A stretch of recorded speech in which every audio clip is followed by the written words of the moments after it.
Hi everyone, I hope you have a wonderful day so far. So to start off, I have a quick question for you all. Have you ever checked your phone and noticed a like in your post? Wow, that is an amazing answer. Personally, I would say I have done that before. I find myself constantly checking my Instagram or Facebook to see if there are any likes or comments in my post. And yeah, that little notification can really triggers a chemical reaction inside your brain.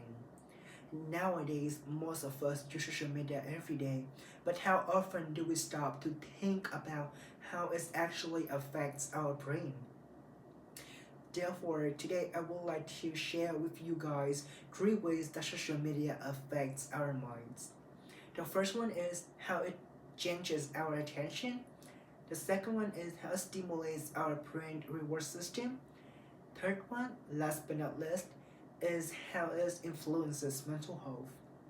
Hopefully, by the end of this talk, you better understand what's happening inside your brain when you scroll and maybe think twice before picking up your phone again. So, yeah, let's get started to my first point.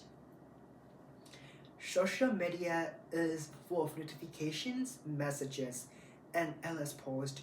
Every time something pops up in your phone, your brain has to decide whether it's worth paying attention to or not. Over time, this constant switching can make it difficult to stay focused for one task for a long period. You can see on the slide right here, constant notifications can divide our attention and make you harder to stay focused for one thing. According to a study published in the Proceedings of the National Academy of Sciences by Iofier and his colleagues in 2009 showed that people who frequently multitask online usually struggle to filter irrelevant information and tend to have a shorter attention spans. In other words, when you're while trying to do homework, your brain isn't just distracted, it's getting used to being distracted. So, for example, you can ask yourself, have you ever checked your phone while studying and then like 30 minutes or even an hour are gone already? That's exactly what the research is talking about. And attention isn't the only thing that social media affects us. It directly taps into our brain reward system. And that is my second point. On the slide, you can see kind of like a blue diagram here. So this diagram illustrates a simple cycle. First, we post something, and then we get likes or comments, and your brain release dopamine. Dopamine actually basically kind of like a chemical that make you feel pleasure, and because you're feeling happy, you want to repeat the cycle, which means you shift back to the first step. You post more, and because of that, your brain release more dopamine.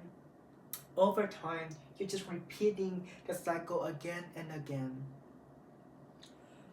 I found a research published by a neuroscience named Dharmeshi and his colleagues in a study published in the Frontier in Human Neuroscience in 2013.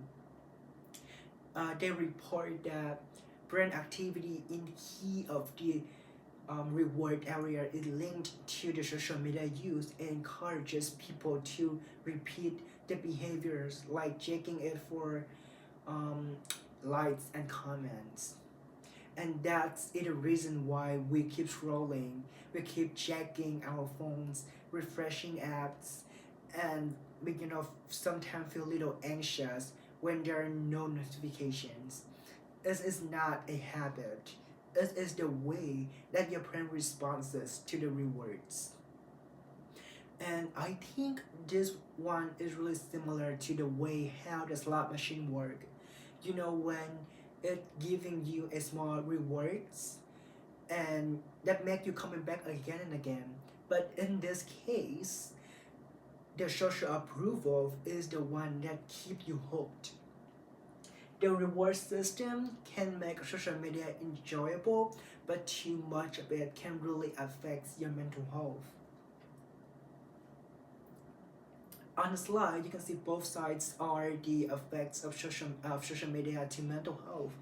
On one side is the negative effect, where you feel like loneliness, anxious, anxiety, depression, and on the other side, you can see the positive effects like support and connection. So, the neuroscientist named um, Jean Twang and her colleagues in the study published in the Preventive Medicine Report in 2018 acknowledged that adolescents or people who spending more than 3 hours per day are more likely to report mental health issues. One of the reasons is the comparison, the constant comparison, which means when you scroll through social media, we're only see we're only seeing the best moment of that people. So their achievements, their vacations, or just kind of like the perfect photos of them. And that can create pressure and make you feel like you're not doing enough or you're not good enough. For example, you can imagine when you're scrolling through your feed after a long day and seeing everyone else are so productive, they're just hanging out with friends or achieving something. Even if your day was completely normal, it can suddenly feel you're falling behind.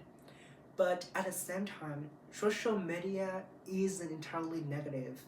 It's a powerful tool for connection. You can stay in touch with your friends and family, joining a supportive programs and feel support during difficult times. So experts suggest a kind of mental health sweet spot where spending less than 3 hours for using social media can really reduce the negative effects of comparison and enhance your feeling of being connected. Using social media intentionally, like checking in with your friends or family, constantly post positive content, or like joining a supportive communities can really enhance your mood and the feeling of belonging. So overall, social media is shaping our mind and our emotions in more ways than we realize. It just depends on the way how we using it. And overall, we explored how social media affects our attention, our reward system, and mental health. So to sum up, social media reduce our attention, train our brain to seek the rewards, and affects mental health both positively and negatively. So next time when you scroll out, pause and think, am I in control or is my brain pulling me along? So the better we understand these effects, the more we can improve the way we use social media to be more connected and and improve our well-being. So yeah, be careful when you click and remember your brain is always listening. Thank you for listening. Bye.